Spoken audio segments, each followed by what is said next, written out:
you better let me go ahead because I really didn't get my thoughts the way I wanted on Matthew chapter 19. So I'll go ahead and do what he says. Amen.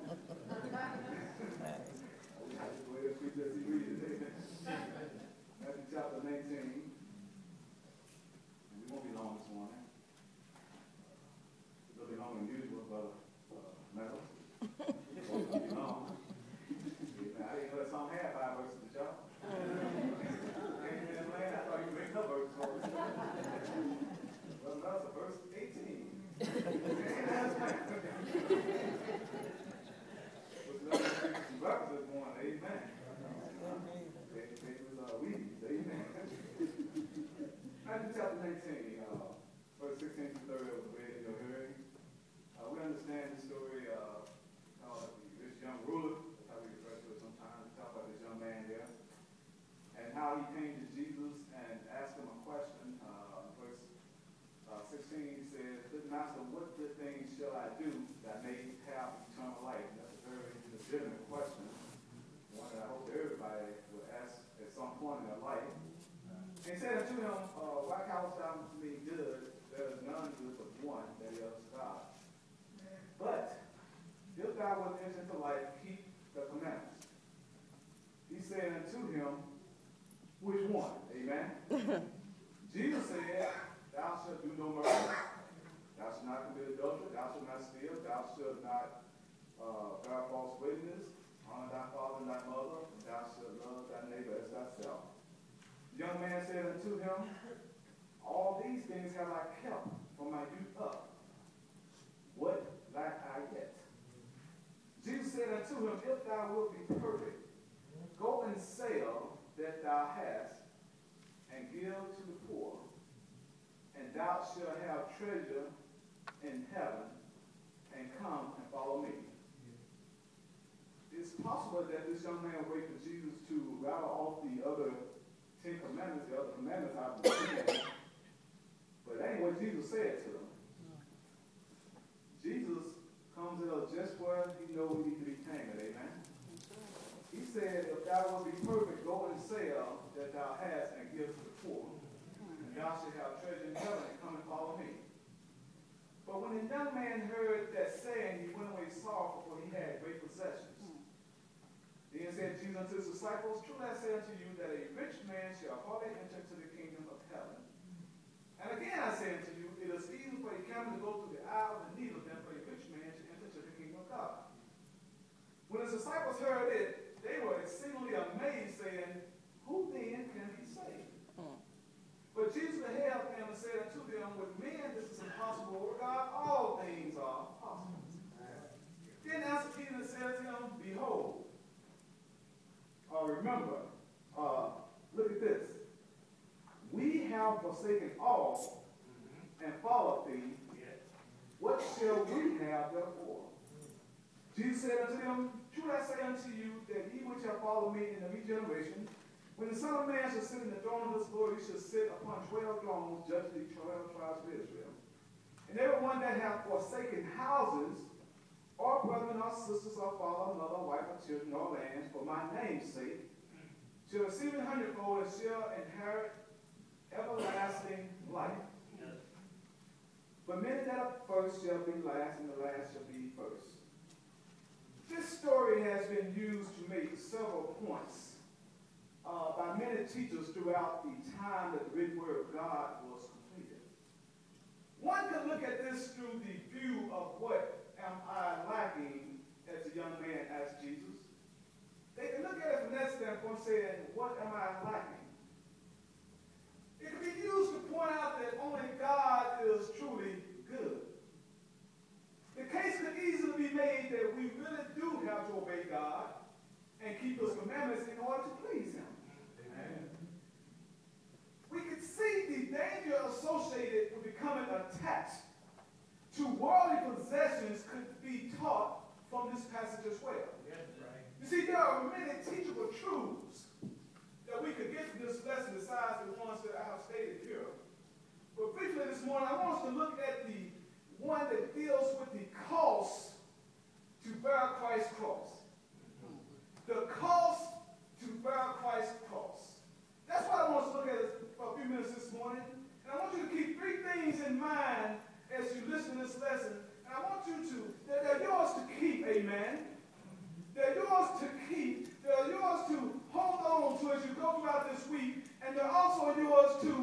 consider. First of all, there is a great cost to be a disciple of Christ. Not only is there a great cost to be a disciple of Christ, but there was a great cost that was paid by Christ. There was a great cost that was paid by Christ. In John chapter 10, Brother Ty, verse 17, it says, therefore does my Father love me, because I lay down my life, that I might take it again. Then what? No man taketh Jesus it from me. says, no man taketh it from me. When I lay it down, I lay it down of myself. I have power to He lay said, it I have down, power to lay it and down. I have power to I have take power it to again. take it again. This commandment have This I commandment received have I of my received Father. of my Father. There's a great cost or price that was paid by Christ. That's right. He laid down his life. In Hebrews chapter 12,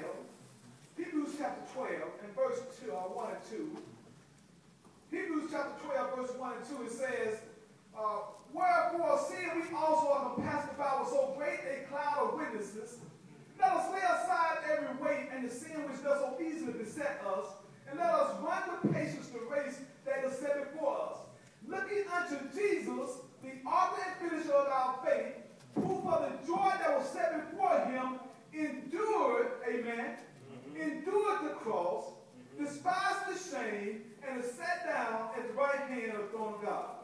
There was a great price paid by Christ. In Romans chapter 5, verses 8 and 9. Romans chapter 5, verses 8 and 9. It says, Romans chapter 5, verse 8 and 9. It says, For God commended his but love God commended toward us, his love toward us. in that while we were yet And sinners, while we were yet sinners, Christ died for us. Christ died Much more for then. us. While we were yet sinners, Christ died for us. There was a great cost paid That's right. by Christ. In Acts 20:28, he purchased the church with his own blood. There was a great cost paid by Christ.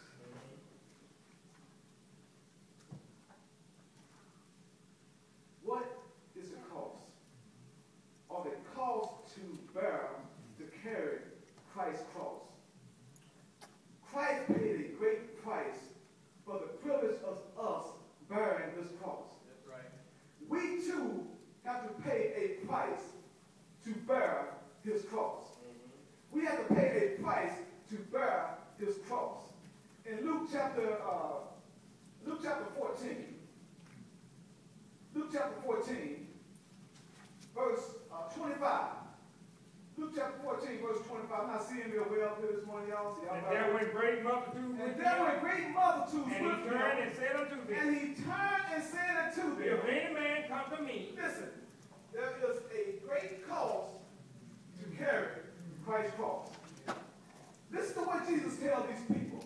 He says, if any man come to me and hate not his brother, and hate not his and father, and mother, and wife, and wife, and children, and brethren, and sisters, yea, yea, and his own and life his also, own life also, he cannot be my you disciple. can't be my disciple.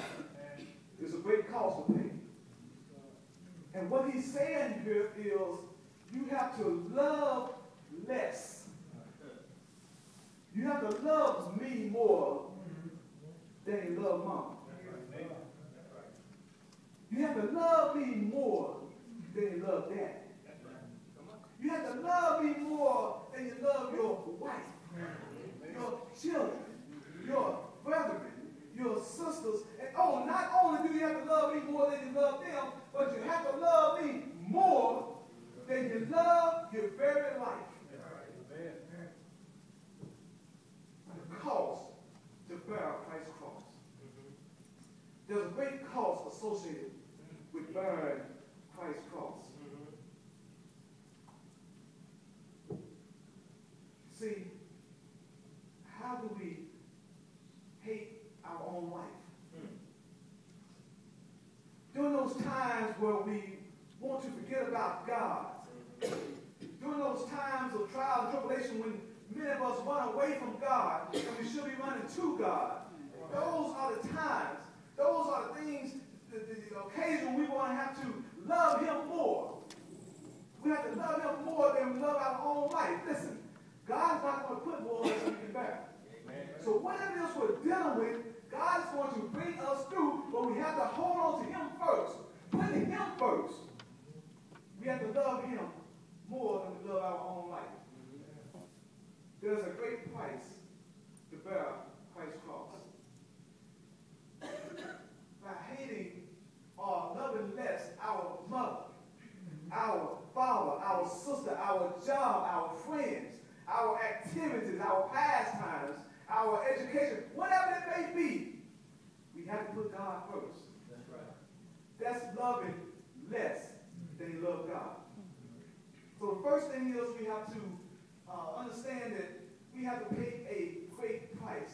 We have to pay a great cost in order to be a disciple. Second of all, there is labor required. In Luke chapter 14, starting verse 27.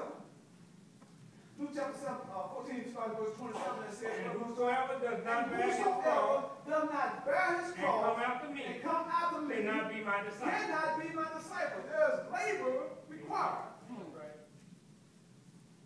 There's labor that's required.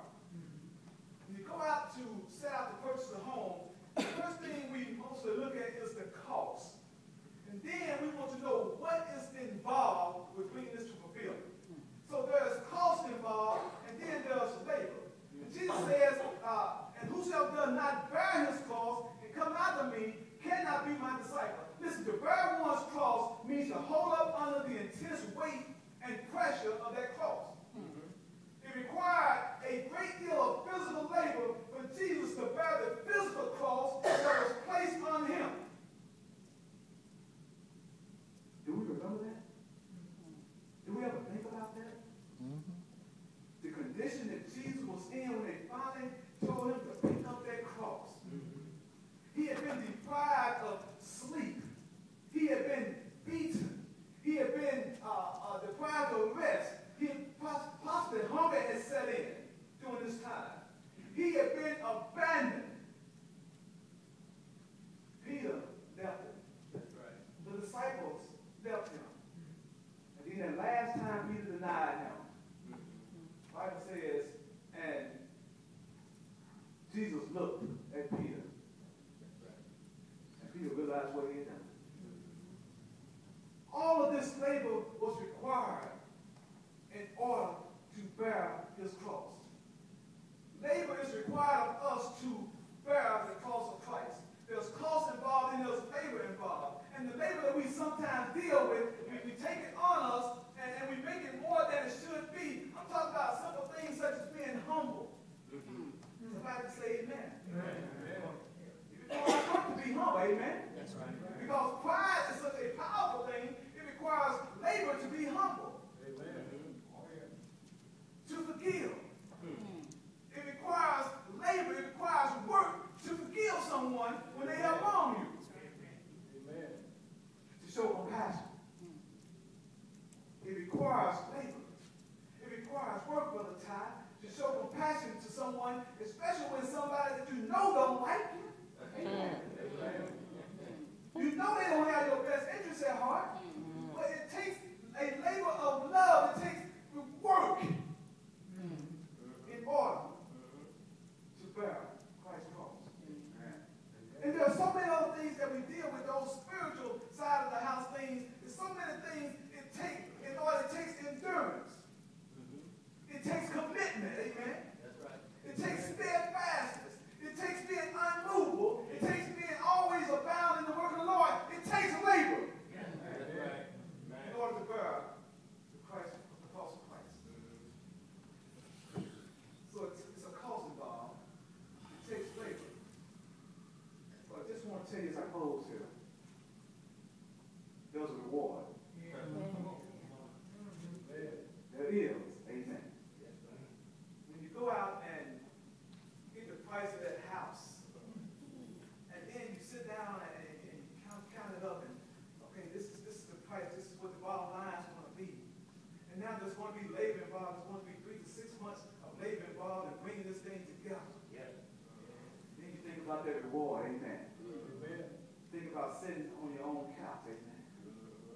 your own living room, watching your own TV.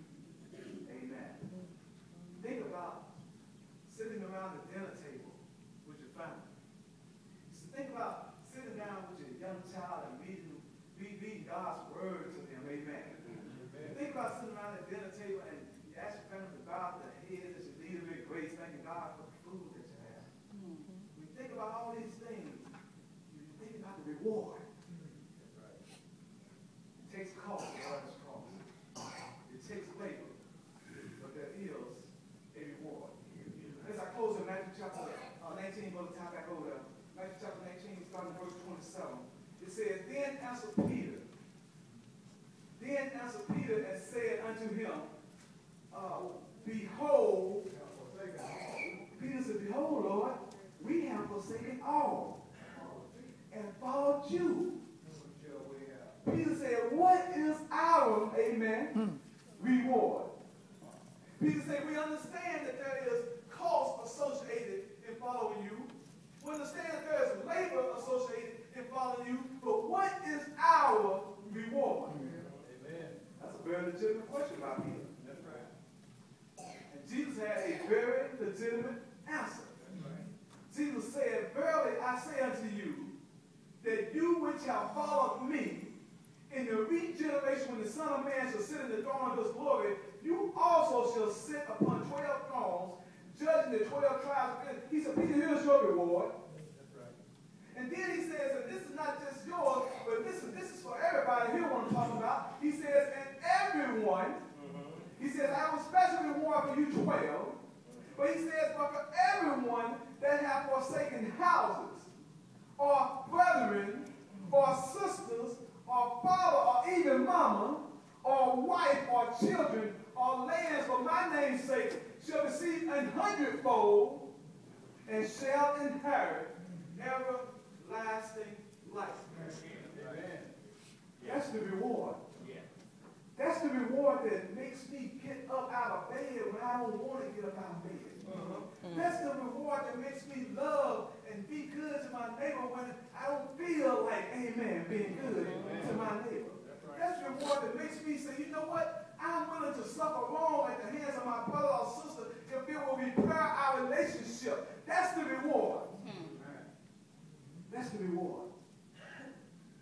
When I'm in that marriage, that I'm willing to swallow my pride as a husband and to humble myself and to take on my responsibility and role. That's their reward.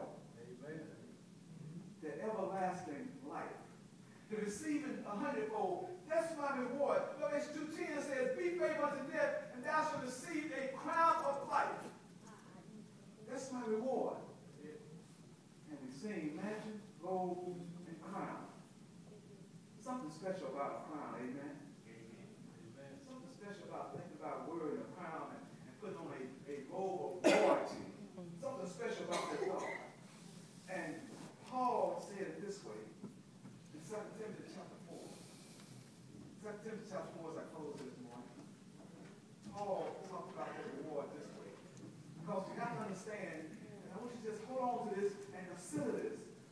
There's cost involved in carrying the cost of Christ. There's cost involved in that. There is labor, and sometimes it's going to be intense labor. Sometimes when I don't feel like doing, or I don't feel like going, or I don't feel like being, or I don't feel like saying, or I don't feel like acting, but I still have to. There's labor involved. And then there's the reward. What is the reward? 2 Timothy chapter 4, as I close, brother Paul says here in 2 Timothy chapter 4, verse 5, 6, it says what? For I am now ready to be offered. He said, for I am now ready to be offered. And the time of my The time of my departure is at hand. I have fought a good fight. When we get to where Paul was at here, amen. When we get to where Paul is here in this text here, when we get to this point, we have come a mighty long, I believe. We have come a mighty long ways. That's right. Amen. When we get to this point, where Paul says, for I am now ready to be offered. And the time of my departure is at hand. I have fought a good Paul fight. says, I have fought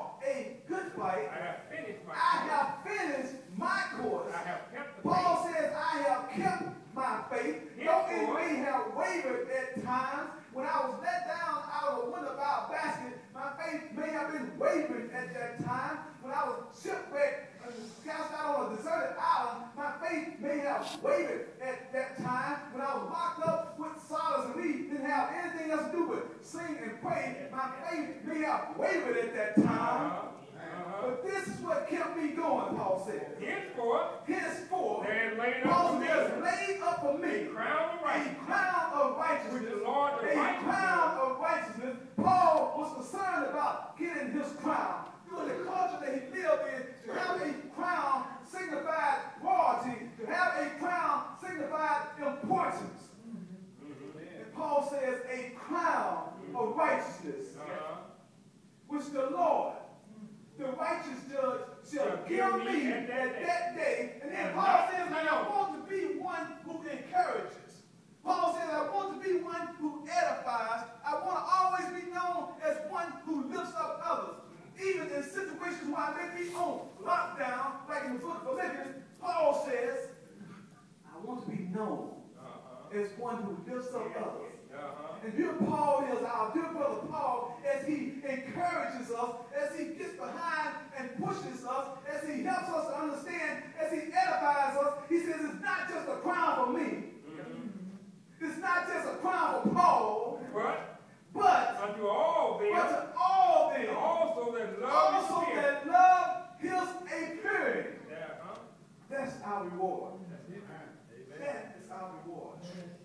As you're here this morning, you're not a child of God. You don't know what you're missing out on. You never thought about the cost to carry Christ's cross. There's cost involved. There is labor involved. But there is a beautiful, unspeakable reward that awaits you. If you're here this morning and you're not a child of God, you ought to become one. How do you become a child of God? By hearing the good news of the gospel of Christ. And it takes us right back to that cross. It takes us right back to that cross on a place of a skull, the hill called a skull, called Golgotha. It takes us right back to that cross. Well, one day, a man by the name of Jesus Christ, he hung on that cross, and he died. And they took him down off that cross and they buried him. But thanks be to God, he got up on the third day.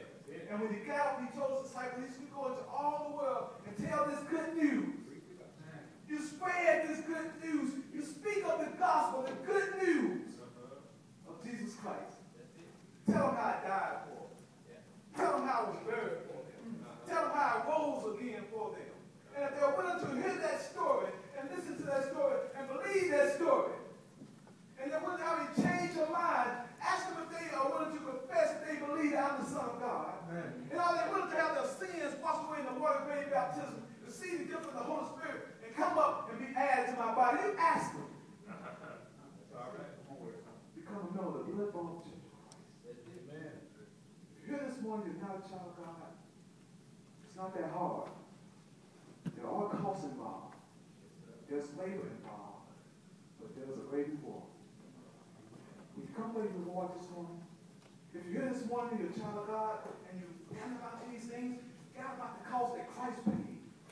You forgot about him hanging on that cross. You forgot about him being abandoned, being left alone, forsaken. If you forgot about all those things, there was a cost. And he put so much labor into it. And now he's reaping the rewards, and he wants you to reap them as well. If you're here this morning and you're a child of God, you've fallen by the wayside for whatever reason, or you just haven't been doing those things that you know you should be doing, those simple things that we seem to be laborious, but they're really not. Being obedient to God, it's hard, but it's not impossible. Amen. Amen. Loving our neighbors, or loving our enemies, it's hard sometimes, but it's not impossible. Forgiving people, sometimes it's hard, but it's not impossible. Dropping the old grudges and old feelings, it's hard sometimes, but it's not impossible. Amen. When we think about the cost, the labor, and then we focus on the reward, it makes everything else so much clearer. If you're here this morning, you're not a child of God, we ask you to come. If you're here this morning, you're a child of